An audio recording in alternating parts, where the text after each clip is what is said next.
नमस्कार विद्यार्थियों, मैं रविंद्र सिंह, प्रवक्ता राजकीय पॉलिटेक्निक महाविद्यालय अजमेर।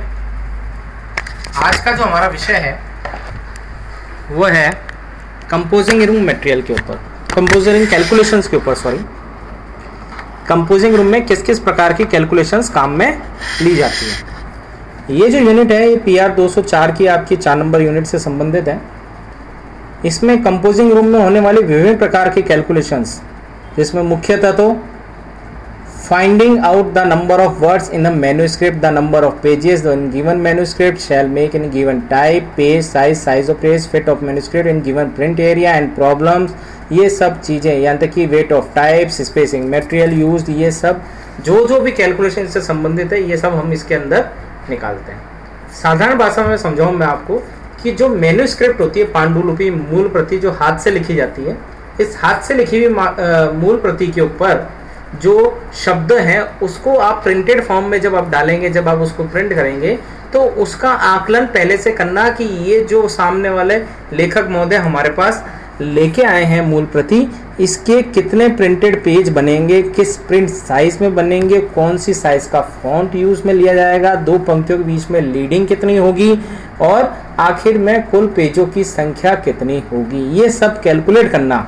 उस मूल प्रति के हिसाब से, ये सब का सब समस्त कार्य जो कहलाता है वो कहलाता है composing room calculations. The composing room calculation involve problems of finding out the number of word in a manuscript, the number of pages a given manuscript shall make in a given type, and page size, the size of the type to be fit the manuscript in a given print area, and the problems of finding out the weight of types and spacing materials used in the composing department. There are the large number of methods being used for above calculation in the printing trade. ये कई तरीके के हमारे पास options हैं इसको तय करने के, पता करने के प्रिंटिंग ट्रेड में। Some of the methods are based on practical experience of the printer, while the others are based on purely on the mathematical calculations. अब इसको समझने के लिए सबसे पहले हमें एक टर्मिनोलॉजी होती है कि किस शब्द के बारे में क्या मतलब है, ये पता करना हमें बहुत ज़रूरी है। उसके बाद ही हम कैलकुलेशंस के फार्मूलों को समझ सकते हैं। उसमें अब अलग अलग टर्म्स आएंगे, उस टर्म्स को समझने के लिए हमें पता होना चाहिए कि टर्मिनोलॉजी होती क्या है कंपोजिंग रूम कैलकुलेशंस की।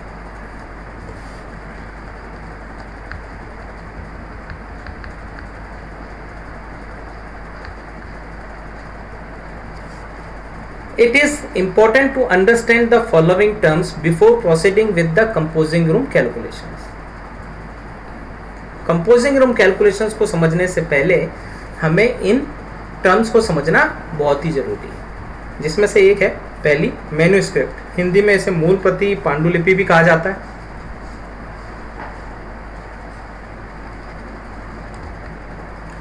यह लेखक द्वारा जो हमें हाथ से लिखी हुई दी जाती है कॉपी, उसे हम मैन्युस्क्रिप्ट कहते हैं। द प्रिंटेड, टाइप और handwritten pages of the text matter which are supplied by the author to a printer for printing is called a manuscript. It is also known as a copy for the composing room. It may और may be not contain diagrams और illustration. Author द्वारा printer को दी जाने वाली printing के लिए जो कॉपी है उसे हम मैन्युस्क्रिप्ट, पांडुलिपि, मूल प्रति के नाम से जानते हैं। इसमें डायग्राम्स और इलस्ट्रेशन कभी कभार होते हैं, कभी कभार नहीं भी होते। अब दूसरी टर्मिनोलॉजी का शब्द आता है, वो है good copy. A good copy is that which is neat and easy to read. It has almost the same number of the words lines in each page. It is written और typed on one side of the page only and has sufficient space between the lines and in the margin.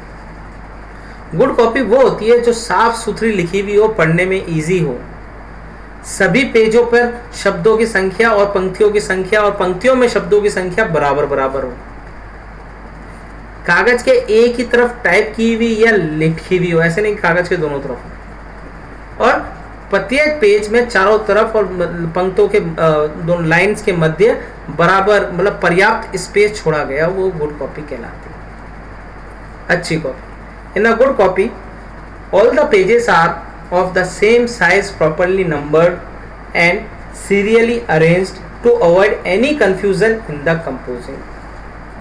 जो good copy होती है वो सारे pages एक ही size के, properly numbered, serially arranged number wise, और ये सब उसके अंदर होते हैं, मतलब ऐसी होती है ताकि किसी प्रकार का कंफ्यूजन कंपोजिंग रूम में ना रहे। अब आता है next bad copy. The term bad copy is used to describe the manuscript which has scribbled additions, alterations, difficult to captures and also very difficult to read. अब बैड कॉपी में अच्छी copy से रिलेटेड जितने भी parameters हैं just उल्टे होंगे। वो एक तो समझ में नहीं आएगी, डिफिकल्ट टू लर्न और रीड होगी, उसमें दुनिया भर के एडिशन यानी जोड़ घटा और अल्ट्रेशन यानी कि संशोधन किए हुए होंगे। It requires considerable sorting out and one has to refer from one place to another to do the composing. Such a copy not only slow down the compositor and keyboard operator speed, thereby increasing the cost of production, but also increase the possibility of committing mistakes. अब इस copy के प्रभाव क्या होता है? पहला तो आपका कंपोजिटर या कीबोर्ड ऑपरेटर जो भी है उसकी स्पीड धीरे कर देगा, वो कंफ्यूज रहेगा, बार बार पूछता रहेगा कि ये क्या है, ये क्या लिखा हुआ है, ये क्या नहीं लिखा हुआ है, और कॉस्ट की प्रोडक्शन बढ़ जाएगी क्योंकि उसका समय ज़्यादा लगेगा, और पॉसिबिलिटी ऑफ कमिटिंग मिस्टेक्स यानी गलतियों की संभावना ज़्यादा होगी। नेक्स्ट टर्मिनोलॉजी आती है inclusive. The term inclusive refers to the total depth of the page include the running head, folio line and the blank space between the text of the page and running head, folio number. ये जो term inclusive है ये total depth of the page including running head and folio line, the blank space between the text of the page of running and folio number, ये inclusive कहलाता है।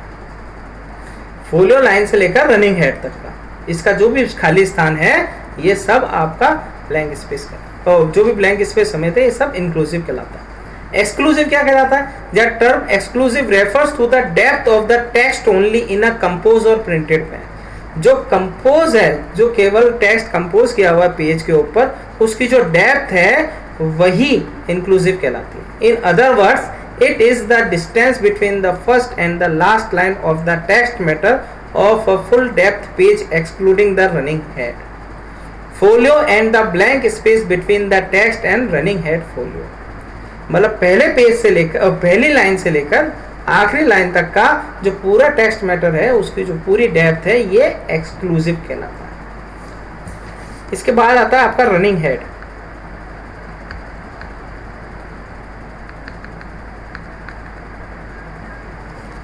Running head, it is the name of the book और the title of the chapter. किताब का नाम page के ऊपर या फिर उस चैप्टर का नाम, वो रनिंग हेड कहलाता है।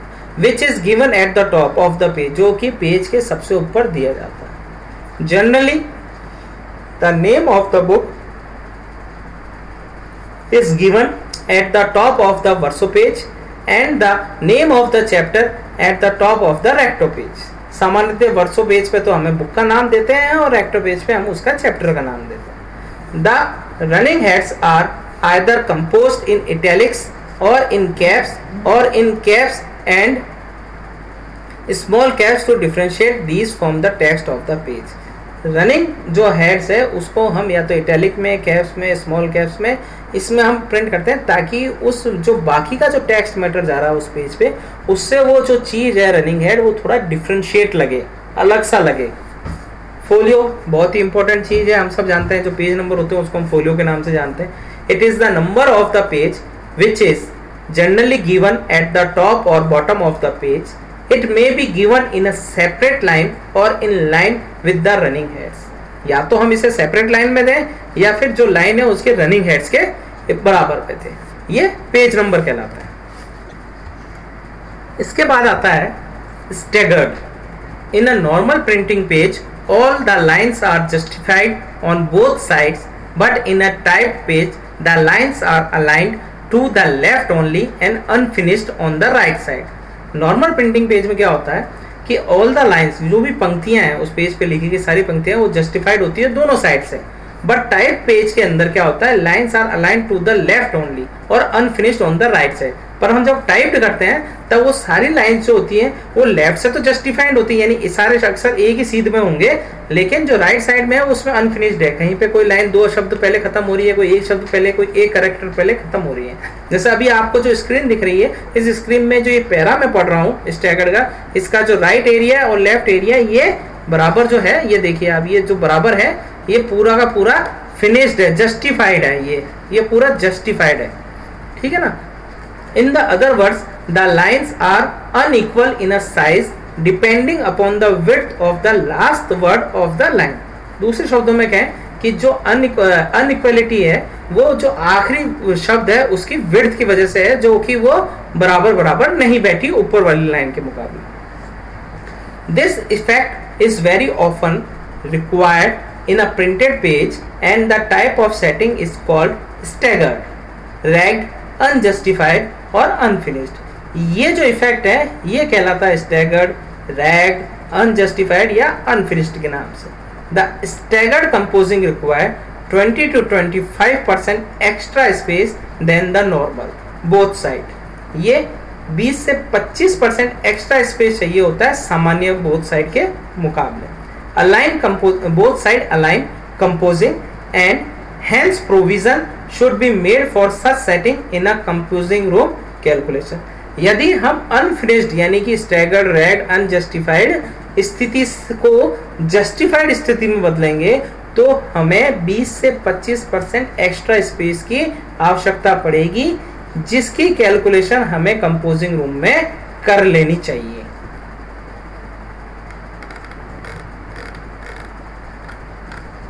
नेक्स्ट है अलाउंसेस। अलाउंसेस मतलब कि कुछ तरह का कोई चीज छोड़ना, कोई जगह छोड़ना।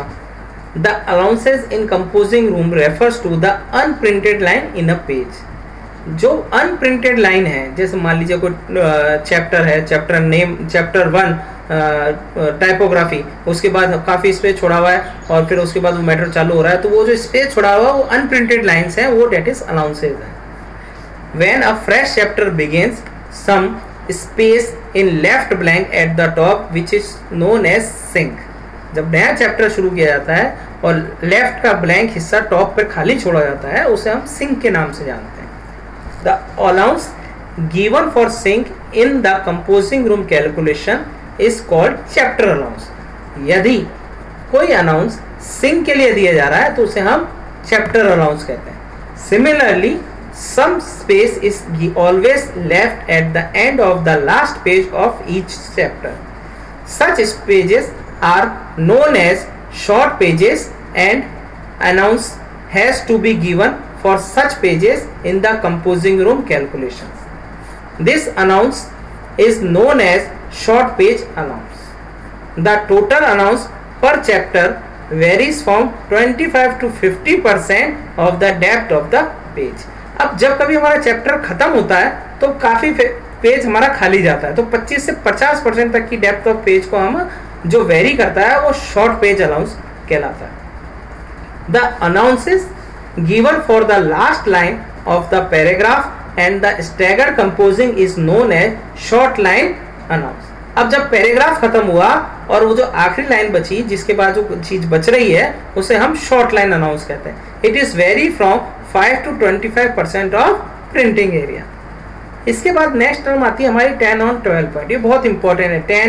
10 on 12 पॉइंट का मतलब ये होता है कि जब आप मान लीजिए 10 का मतलब तो इसमें है 10 पॉइंट का हमें टाइप साइज यूज करना है, और 12 पॉइंट का मतलब ये है कि 10 पॉइंट के साथ जो उसकी लीडिंग है वो हमें 2 पॉइंट एक्स्ट्रा लीडिंग यूज करनी है, जो 12 पॉइंट का हो जाएगा। उसकी जो टोटल विड्थ है वो 12 पॉइंट हो जाएगी, यानी 2 पंक्तियों के बीच में जो लीडिंग है वो हमें 2 पॉइंट की यूज करनी है।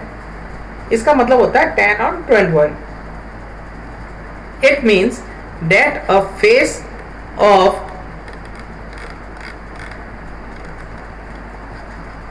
Ten point type has been cast on a body of 12 point. The matter composed from 10 on 12 point type has an automatic leading of 2 point between the lines. Similarly, 8 on 10 point means that the face of 8 point type has been cast on a 10 point body having an automatic leading of 2 point. जैसा मैं आपको बता रहा था कि इसमें जो leading है पंक्तियों के मध्य की, वो हमें 2 पॉइंट यूज करनी है। ऐसे ही सेट साइज है। सेट साइज में आपको पहले भी बता चुका हूँ। सेट साइज का मतलब ये होता है कि मान लीजिए सेम पॉइंट में कि 10 पॉइंट के अंदर हम अगर ए की और आई की तुलना करेंगे तो ए की सेट साइज ज्यादा होगी, वो ए चौड़ा होता है, और आई बहुत पतला होता है तो उसकी साइड कम होगी। तो ये सेट साइज का भी हमें काफी ध्यान रखना पड़ता है। और लिगनेचर जैसे कि संयुक्त अक्षर मैंने पहले पढ़ाए थे, संयुक्त अक्षर का भी सेट साइज से ही लेना देना है, क्योंकि एफ और आई ये 2 ऐसे अल्फाबेट है जिनकी सेट साइज बहुत कम होती है, तो इनको हम एक ही टाइप पर कास्ट करते हैं, जिसके कारण जिससे 5 लिगनेचर्स होते हैं, जैसे double F, F F I, F L L और एफ आई एफ एल। ये सब 5 तरह के होते हैं जिनको हम सेट साइज कम होने की वजह से एक साथ कास्ट करते हैं, और बाकायदा टाइप केस में जो केस रैक है उसके अंदर इनकी एक जगह निर्धारित होती है। तो आज के इस चैप्टर में हमने ये देखा कि कंपोजिंग रूम कैलकुलेशंस के लिए सबसे पहले हमें कुछ टर्मिनोलॉजी के बारे में पता होना चाहिए, जिसके बारे में आज हमने डिस्कस किया। उम्मीद है आपको ये वीडियो लेक्चर अच्छी तरह समझ में आया होगा। धन्यवाद।